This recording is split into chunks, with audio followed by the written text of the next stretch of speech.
গুজরাটের আহমেদাবাদ শহরে 2017 সালে 34 কোটি টাকা ব্যয় করে আহমেদাবাদ পৌরসভা একটি ব্রিজ নির্মাণ করে।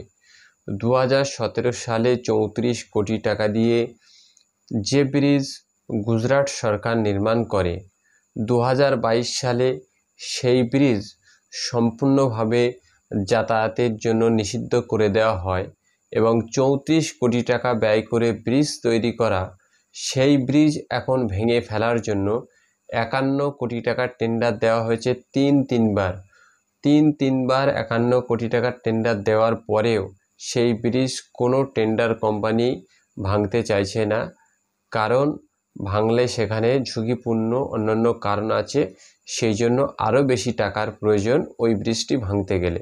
আপনারা একবার চিন্তা করুন, দীর্ঘদিন ধরে ডবল ইঞ্জিনের সরকার গুজরাট সরকার, সেই গুজরাট সরকারের 34 কোটি টাকার ব্রিজ ভাঙতে 51 কোটি টাকার টেন্ডার দেওয়া হচ্ছে, তবুও টেন্ডার কেউ নিচ্ছে না, কারণ ওটা আরও বেশি টাকা দিয়ে ভাঙতে হবে। এর থেকে সুন্দর, চমৎকার এবং মন ছুঁয়ে যাওয়া কাজ এবং ডবল ইঞ্জিনের সরকারের এর থেকে ভালো নমুনা ভারতবর্ষের অবিজেপি শাসিত রাজ্যগুলোর জন্য আর কি হতে পারে, যেখানে 34 কোটি টাকার ব্রিজ ভাঙতে মাত্র 51 কোটি টাকা খরচ হয় এবং সেটাও কিনা 7 বছরের মধ্যে। যে ব্রিজটি আহমেদাবাদ পৌরসভার ওয়েবসাইট থেকে জানা যাচ্ছে যে এই ব্রিজটি যখন 2017 সালে উদ্বোধন করা হয়েছিল, তখন ওই ওয়েবসাইটে আপলোড করা হয়েছিল এই ব্রিজটি তার যে বহন ক্ষমতা ওয়েবসাইটে দেওয়া আছে, সেই বহন ক্ষমতা নিয়ে 100 বছর পর্যন্ত চলতে পারবে। কিন্তু সেই 100 বছরের পরিকল্পনা নিয়ে তৈরি করা 34 কোটি টাকার ব্রিজ মাত্র 7 বছরে ভাঙার জন্য 51 কোটি টাকার টেন্ডার দিতে হচ্ছে, তবু কেউ সেই ব্রিজ ভাঙছে না। এটাই হলো ডবল ইঞ্জিনের নমুনা, ডবল ইঞ্জিন সরকারের সবথেকে উৎকৃষ্ট মানের কাজ।